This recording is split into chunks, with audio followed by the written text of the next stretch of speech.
성격이 안 좋은 배우자, 직장에서 갑자기 발작하는 동료나 상사, 가족 모임에서 말 한마디에 기분 상하게 만드는 친척 혹은 동네 사람들 사이에서 툭툭 내뱉는 말투 때문에 골머리를 앓고 계신가요?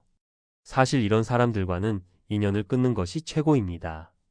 화는 자존감이 낮고 무식한 사람일수록 잘 내고 내 인생에 도움되지 않기 때문이죠. 하지만 업무적으로 불가피하게 함께 해야 할 사람이거나 특히 나의 가족인 경우가 있습니다. 이런 경우 고통은 말로 표현할 수가 없는 지경인데요. 오늘은 이렇게 막말하는 사람들을 유형별로 나눠 왜 그런 말을 하는지 알아보고 순간적으로 감정을 추스르는 방법과 함께 심리학적으로 현명하게 대응하는 법까지 알려드리겠습니다. 첫 번째 유형은 감정 폭발형입니다. 이 사람들은 누가 봐도 별거 아닌 일인데 화가 나거나 스트레스를 받으면 그걸 참지 못하고 바로 입 밖으로 내뱉는 타입입니다. 예를 들어 직장에서 상사가 이걸 왜 이렇게 했어? 하며 소리를 지른다거나 집에서 배우자가 당신 때문에 하루가 엉망이야 라고 쏘아붙이는 경우죠. 이런 사람들은 보통 남 탓만 하고 대화가 통하지 않아 골머리만 앓게 됩니다. 심리학적으로 보면 이건 감정 조절 능력이 부족해서입니다. 미국 심리학자 데니얼 골먼은 이를 감정 지능이 낮은 상태라고 했습니다. 이 유형은 본인도 막말하고 나서 뭘 잘못했는지 모르는 경우가 많죠. 두 번째는 우월감 과시형입니다. 이 사람들은 남을 깎아내리면서 자신을 돋보이게 하려는 경향이 있습니다. 동창회에서 너는 그 나이 먹고 뭐 했어?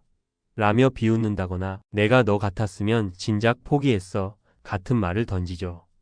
이건 심리학에서 자기애적 성향과 연결됩니다. 자신의 열등함을 감추려고 남을 공격하며 우쭐해지는 것입니다. 특히 나이 들수록 인정받지 못한다고 느낄 때 이런 행동이 심해질 수 있습니다. 세 번째는 습관형입니다. 이 유형은 막말이 입에 배어서 나오는 경우입니다. 예를 들어 식당에서 죽겠네, 이게 뭐야 라든가 뭐야, 이게 터무니없네 같은 말을 아무렇지 않게 툭툭 던집니다. 심리학자 엘버트 반두라의 사회학습 이론에 따르면 사람은 주변 환경을 보고 행동을 배운다고 합니다. 쉽게 말해 자라면서 거친 말을 많이 들은 환경에서 습관이 된 것입니다. 특히 부모에게서 그런 영향을 받은 경우가 많습니다. 이런 사람은 본인의 말이 막말인지 모를 때도 많습니다. 네 번째는 의도적 도발형입니다. 이 사람들은 일부러 상대를 자극해서 반응을 보려고 합니다. 예를 들어 너 그거 할 줄이나 아냐?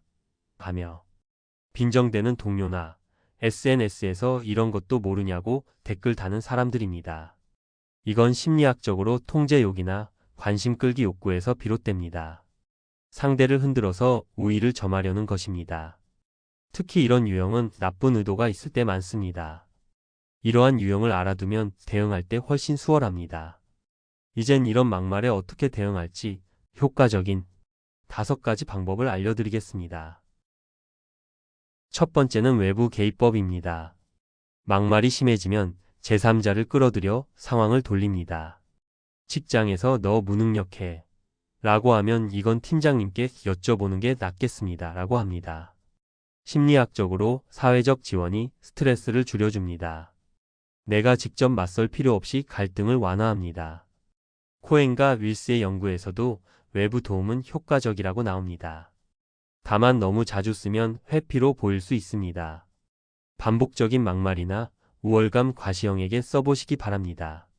두 번째는 경계 설정법입니다.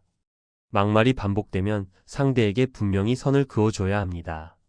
심리학에서 자기 주장 훈련이라는 기법이 있는데 단호하지만 공격적이지 않게 내 입장을 말하는 것입니다. 특히 사람들이 많은 곳에서 단호하게 주의를 주게 되면 상대는 주변 사람을 의식해 많이 위축되는 효과를 가져옵니다. 예를 들면 그렇게 말하면 저도 기분 나쁘니까 다음부턴 좀 부드럽게 말해줄래요? 라고 말해 보시기 바랍니다. 이렇게 하면 상대도 내가 만만하지 않다는 걸 느끼고 막말이 줄어들 가능성이 큽니다. 세 번째는 침묵 전략입니다. 막말에 즉각 반응하지 않고 잠시 침묵으로 넘깁니다. 너 때문에 다 망했어. 라고 소리 지르면 잠깐 기다렸다가 그래요. 진정되면 다시 이야기합시다 하라고 합니다. 심리학적으로 감정적 분리가 됩니다. 상대의 화가 꺼질 때까지 내가 휘말리지 않습니다. 연구에 따르면 침묵은 긴장을 낮추는 데 도움이 됩니다. 다만 습관형은 침묵을 무시하고 계속 말할 수 있습니다. 그럴 땐 상황을 보고 자리를 피하세요. 감정 폭발형에게 잘 맞습니다. 네 번째는 유머 반사법입니다. 막말을 진지하게 받지 않고 가볍게 넘기는 방법입니다. 심리학적으로 유머는 긴장을 풀어주고 상대의 공격성을 약화시킵니다. 가령 누가 너 그 나이에 뭐하냐라고 하면 그러게요. 저도 제 나이가 의심스러울 때가 있어요. 하며 웃어 넘기는 것입니다. 특히 습관형 막말쟁이한테 효과적입니다. 상대가 더 세게 나올 틈을 안 주죠. 다만 상대가 도발형이면 유머에 더 화낼 수 있습니다. 그럴 땐 잠시 자리를 피하는 게 낫습니다. 다섯 번째는 긍정전환법입니다. 막말 속에서 긍정적인 면을 찾아 반응합니다. 너 항상 늦어. 라는 말에 네, 맞아요. 제가 좀 느린 편입니다. 라고 합니다. 심리학자 스키너의 긍정 강화 원칙에서 왔습니다. 부정적인 분위기를 긍정으로 돌려놓습니다. 상대의 공격 의지를 꺾을 수 있습니다. 다만 도발형은 이를 비꼬기로 받아들일 수 있습니다. 상대 성격을 잘 파악하시기 바랍니다.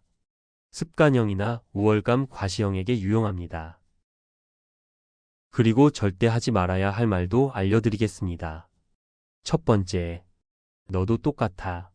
같은 반격입니다. 예를 들어 감정 폭발형이 너 때문에 엉망이야. 라고 소리 지릅니다. 여기서 너도 매번 실수하잖아. 라고 반격하면 안 됩니다. 심리학적으로 투사 방어라는 기제가 작동합니다.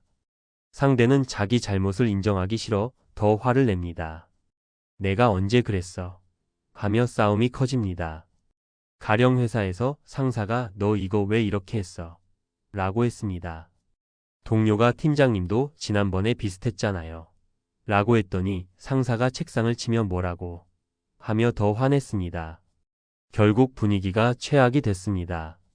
대신 어떤 부분이 문제인지 알려주시면 고치겠습니다. 라고 합니다.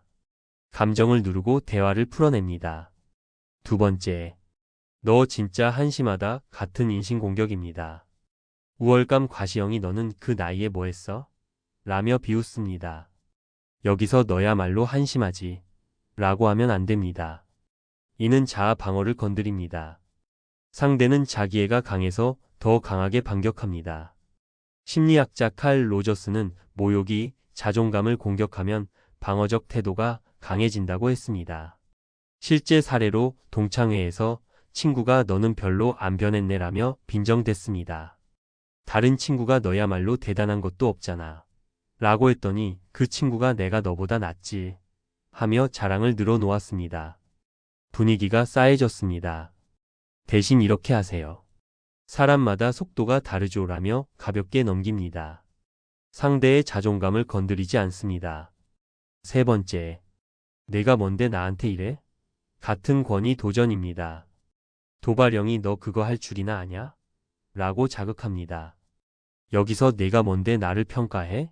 라고 하면 안 됩니다. 이는 권력 투쟁을 유발합니다. 도발형은 통제욕이 강해서 더 심하게 나옵니다. 심리학자 알프레드 아들러는 권력 욕구가 충돌하면 갈등이 깊어진다고 했습니다. 실제 사례로 식당에서 이거 왜 이래? 라고 막말하던 손님에게 직원이 당신이 뭔데 뭐라 해요? 라고 했습니다. 손님이 내가 손님이야.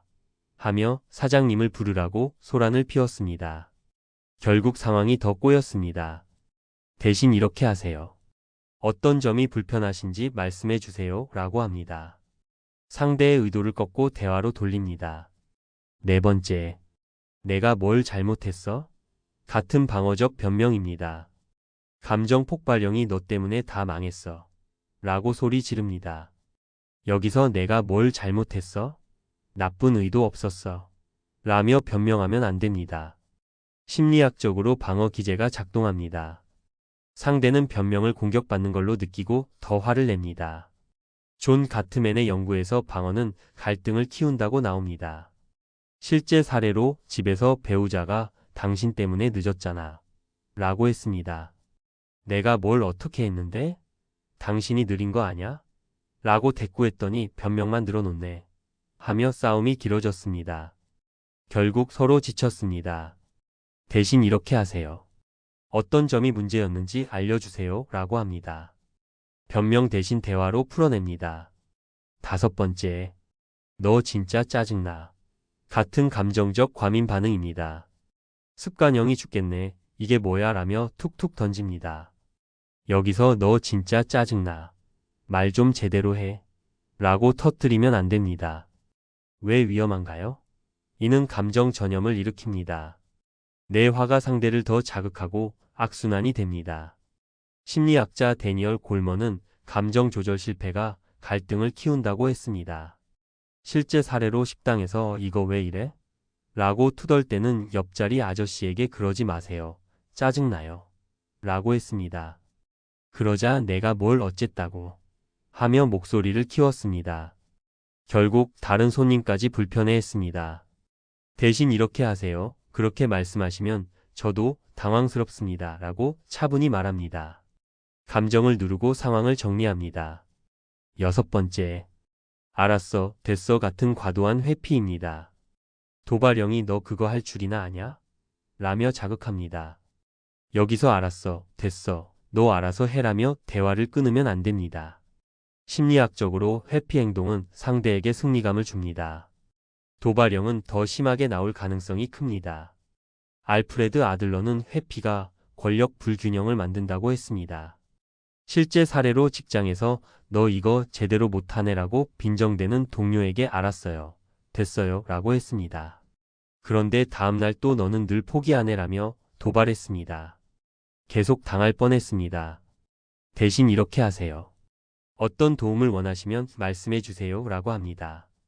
회피 대신 주도권을 유지합니다. 7번째. 그래 잘났다. 같은 빈정거림입니다. 우월감 과시형이 내가 너보다 낫지. 라며 자랑합니다. 여기서 그래요. 잘났어요. 됐죠? 라며 비꼽니다. 이는 수동 공격입니다. 상대의 자존감을 건드려 더 큰 반격을 부릅니다. 칼 로저스는 경멸적 태도가 관계를 망친다고 했습니다. 실제 사례로 동창회에서 내가 너보다 성공했지라고 뽐내던 친구에게 그래, 잘났다. 축하해라고 했습니다. 그러자 너 질투하냐? 라며 계속 빈정댔습니다. 분위기가 어색해졌습니다. 대신 이렇게 하세요.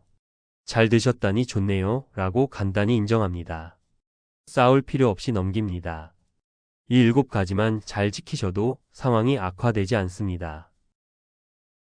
막말을 들으면 당연히 화가 납니다. 하지만 그 감정에 휘둘리면 내가 더 힘들어집니다. 심리학자 빅터 프랭클은 자극과 반응 사이엔 공간이 있다고 했습니다. 쉽게 말하면 상대 말에 바로 반응하지 말고 잠깐 멈춰서 내가 어떻게 할지 선택하라는 것입니다. 예를 들어 누가 너 진짜 한심하다라고 말했다면 속으로 이건 저 사람이 화난 거지 내가 한심한 게 아니야 라고 생각하며 감정을 분리해 보시기 바랍니다. 그러면 상처도 덜 받고 침착하게 대응할 수 있습니다. 다만 너무 오래 고민하다 보면 상대가 더 세게 나올 수 있으니 빠르게 마음을 정리하는 연습이 필요합니다. 이 방법들은 유형마다 다르게 써보시기 바랍니다. 감정 폭발형엔 분리법, 우월감 과시형엔 경계 설정법, 습관형엔 유머 반사법이 잘 맞습니다. 의도적 도발형은 상황을 봐서 유머나 경계를 섞어 쓰는 게 좋습니다. 하지만 가능한 상대하지 않는 것이 최고 좋습니다. 여러분은 어떤 상대를 만났고 어떻게 대응하고 계신가요? 주변에서 막말쟁이 때문에 당황했던 순간이나 멋지게 대처했던 사연 있으면 댓글로 꼭 나눠주신다면 많은 분들께 도움이 될 것입니다.